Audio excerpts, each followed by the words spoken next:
I'm Em, and the aim of my project is to evaluate how the media's representation of Michelle Obama has changed over time.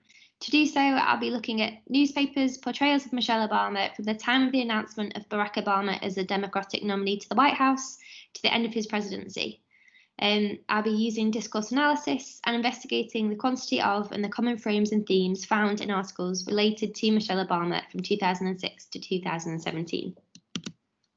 Just a brief outline, I'll be touching on an overview of my topic, some of my research aims and questions, and a lot of the literature that shapes these. Also looking at my data sources and methods and some of my results so far. A quick overview. So I actually changed my topic in the summer, and I initially looked at how golf creates and reinforces spatialized divisions of gender. So I've always really been interested in using a feminist lens for analysis, but I kind of fell out of love with this topic, and so I wanted to change tack and instead do something that was really going to educate me. And I just thought with Black Lives Matter movement, it really galvanized a lot of American people and people around the world really to a lot of the issues of race and structural racism that are still prevalent. And I really wanted to question how far we had come from living in the post-racial era that Barack Obama's presidency was in 2008 heralded to signify. As over summer, I'm sure many of you also agreed that it didn't feel like that was an era that we were living in, and arguably it didn't feel like we ever really did live in that era. I've always been interested in US history. As a global hegemonic power, the politics and policies of Washington have a profound impact worldwide. The significance of the Obamas winning the election can't really be overstated, because as First Lady and President, the Obamas became a symbol of the American nation, which really changes the cultural dynamics of conversation.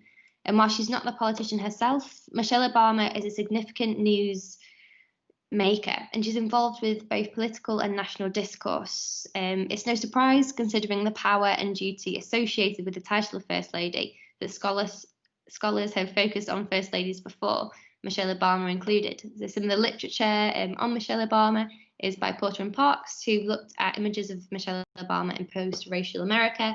Also Shoup, who's compared news analysis of Cindy McCain and Michelle Obama during the 2008 election. Tate, who's looked at the media's somewhat obsession with Michelle Obama's biceps and her physical attributes in her body. And also Treister, who's looked at the so-called mummification of Michelle Obama. So as we move towards the potential election of the first African-American woman to the office of the vice presidency, there's a need for the timely reevaluation of the discourse around women, particularly Black women, in the political news cycle.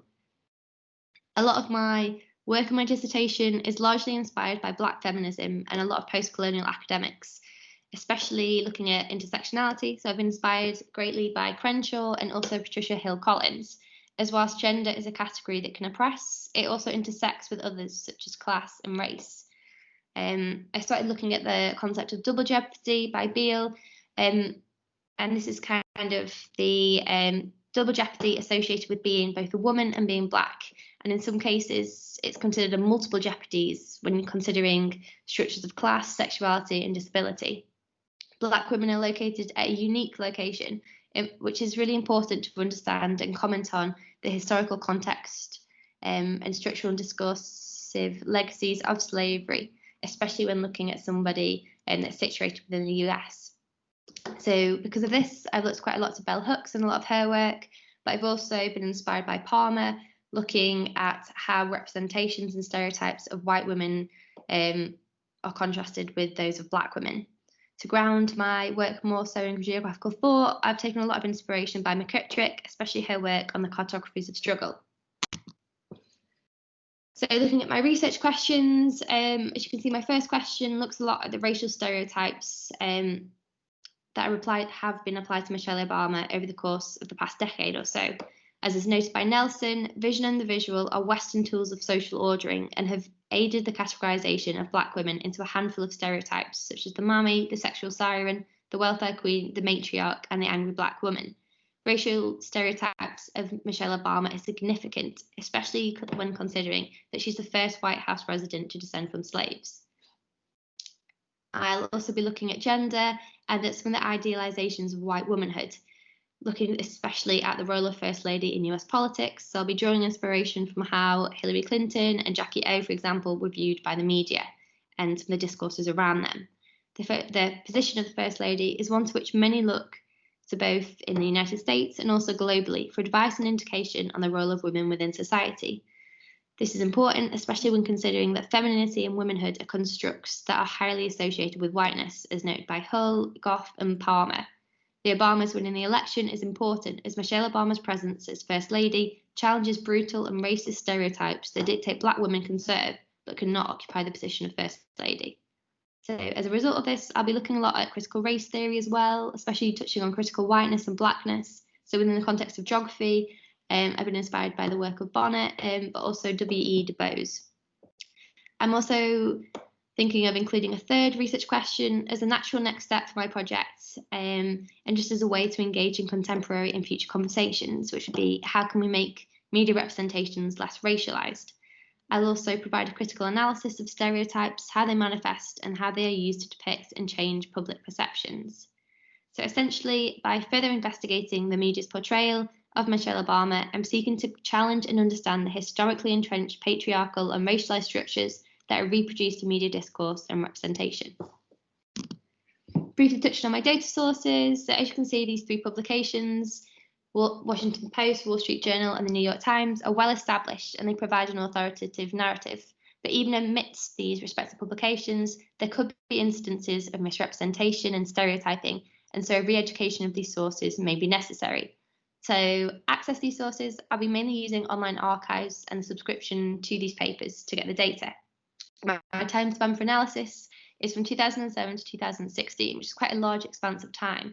So this is important to determine whether the depictions of Michelle Obama have or did, and in what ways they changed over time.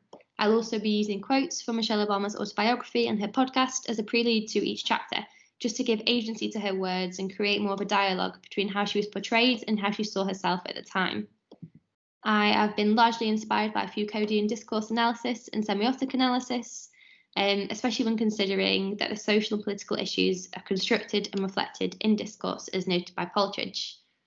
I'll be using multimodal analysis, so I will be analysing images and text separately as well as in interaction with each other, focusing attention on both verbal and visual details, as this can provide valuable insights into media discourse.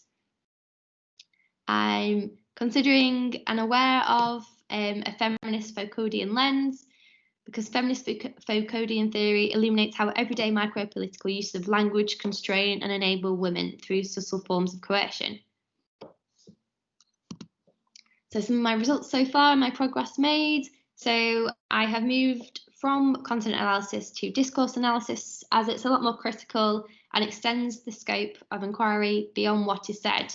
As noted by Foucault, it maintains that everything is never said and that the task is to determine, in all the possible enunciations that could be made on a particular subject, why it is that certain statements emerge to the exclusion of all others and what function they serve. So essentially looking more at the structural, genealogical ways in which discourses are reproduced and the socio-political context in which they're associated and function within. I have also been quite inspired by Julian Rose's trimodal method of analysis. And depending on the data required, as I'm not quite at that stage yet, I'll be using this method to analyse visual content if that content and that data is there. Some of the challenges that I've encountered. So I initially had quite a lot of issues accessing the American US archives, but I've now found that I'll be using Factiva, which is a lot more dependable than the LexisNexis, which I kind of struggled with. I also initially struggled to link the Mediascape as a site of geographic analysis, but I feel a lot more comfortable doing so, having read the work of McKittrick, but also the work of Azizat Johnson, who's a UK-based academic. I've also found it really important and quite challenging at times to address my own positionality, because as Healing Freya, I have to be careful that I do not attempt to speak for Black women and that I do not attempt to work on their behalf or help rise them up, as such efforts would be counter-liberatory, and in doing so, my position as a white woman could situate me as an oppressor. So some of my next steps, essentially I need to continue with some of the data analysis that I've already begun with and write my literature review, but think more so about the structure of my dissertation. These are some of the references that I've noted throughout the presentation, and if you have any questions, I'd be really happy to answer them. So please feel free to fire away. And thank you very much for listening.